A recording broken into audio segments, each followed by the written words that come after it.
Azizlar juma muborak deb qo'yibdi. Ishamiya bugun juma emas, bugun bozor-ku.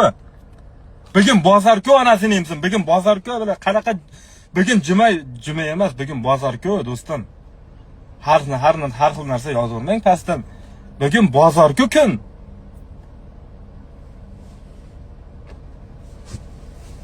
Yo, shu narsani ham bilmaysizlarmi?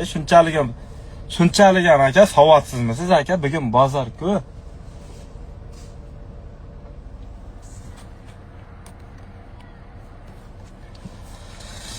Shunaqa gaplar do'stlar, shunaqa mayda-chiyda, shunaqa atmosfera go'zal. Nay. Shapka nechi pul? Shapka 30 ming so'mga oldim bugun aka. Shunday bordim, bozorga bordim. Bular mana bu yerni shunday hozir boraman, mana bu jiplarni shunday jajgalga yoqaman do'stlar, jajgalga yoqaman da mana jip